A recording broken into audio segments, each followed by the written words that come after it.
তাহলে ওটা যাবারই কথা না। সুতরাং এইটা তো গিল্ডের দায়িত্ব। যারা এইসব টেকনিশিয়ানস, যারা একজন কোনো গিল্ডের লোক না হলে সঙ্গে সঙ্গে খবর চলে যায় যে গিল্ডের লোক না নিয়ে এরা কাজ করছে, সঙ্গে সঙ্গে সব দল বেঁধে চলে আসে সেখানে ঝামেলা করতে, তাহলে এরা জানতো না? এরা না জেনে এখানে করেছে, সুতরাং গিল্ডকেও দায় দিতে হবে। আর একই বডি গিল্ডেও আছে, ফেডারেশনেও আছে, আর্টিস্ট ফোরামেও আছে, সবকিছুকে গলিয়ে দেওয়াও হচ্ছে। ছোট দায় এড়িয়ে যাওয়ার বিষয় কিন্তু আমি দেখতে পাচ্ছি যে এখনো এটা এখনো তুমিও যেরকম দেখছো, আমিও যেরকম দেখছি, জল কোন দিকে গড়ায় সেটা আমাদের দেখতে হবে। যে এটা কি শুধুই নিজেদের আত্মপ্রচারের জন্য এটা, নাকি মানে উঁচুকে পড়ে করা, নাকি সত্যিকারের করা, নাকি কতটা সময়ে এই করা। তুমি দেখবে সব আবার ঠিক হয়ে যাচ্ছে, তুমি আমি বলে কিছুদিনের নিউজ। রাহুলও একটা মানে খবর, মানে একটা মুড়ির ঠোঙার মতো কাগজের একটা পুরনো নিউজ হয়ে যাবে। আমার দুঃখ যেটা, যে আজকের দিনে দাঁড়িয়ে একটা খুব শিক্ষিত ছেলেকে আমরা হারিয়েছি। যেখানে শিক্ষা বলে কিছু নেই, সেখানে প্রকৃত অর্থে একটা গুণী শিল্পী, একজন শিক্ষিত ছেলেকে আমরা হারিয়েছি। সেটা আমার কাছে, এবং ডেফিনেটলি আমার সন্দেহ। আমাকে একটা কথা বলি, এই যে সমস্ত নিয়ম করা হবে বা নিয়মের একটা বাঁধনে ফেলা হবে বলছে, সেটা কি আদেও খাতা কলমে ভর্তি হয়ে যাবে নাকি অ্যাকচুয়ালি হবে বলে? আমি জানি না, আমি না আছি গিল্ডে, না আছি ফেডারেশনে, না আছি ফোরামে, না আছি কিছুতে।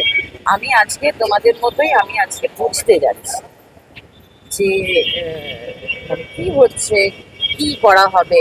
আমার যদি কিছু প্রশ্ন থাকে তোমাদের মতো, আমি তাদেরকে প্রশ্ন করতে পারি কিনা, নাকি আমাকে আগের বারের এখানের মতো থামিয়ে দেওয়া হবে, সেইগুলো আমি বুঝতে যাচ্ছি, বিশ্বাস করো। আমি চুপচাপ কোনায় বসে আমি আজকে একটু দেখি। আজকে দিনে দাঁড়িয়ে রাহুলদার মানে মৃত্যু সঠিক কারণ জানার জন্য সুরক্ষা, টেকনিশিয়ান থেকে শুরু করে আগে সবার সুরক্ষা নিশ্চিত করার সুরক্ষা আমার একে অপরের থেকেও সুরক্ষিত হতে হয়। এই যে তোমার পিঠে ছোড়াটা বসাবে, তুমি নিজে জানো না তো।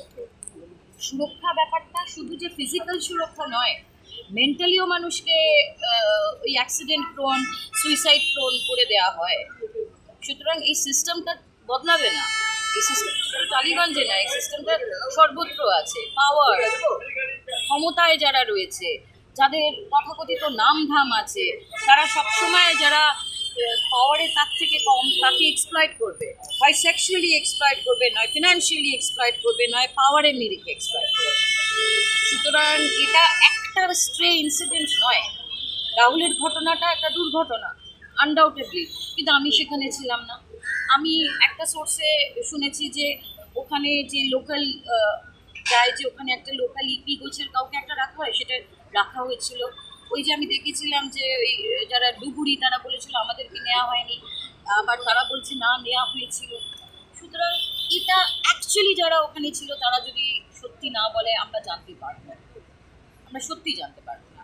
মেয়ে শ্রেয়া না, ওর নাম শ্বেতা। শ্বেতা, শ্বেতাকে যখন উদ্ধার করতে পারা গেল, রাহুলকে তৎক্ষণাৎ তোলার চেষ্টা করা হয়েছিল, কিন্তু মানে ওই বিচে অ্যাকচুয়ালি যাওয়ারই কথা।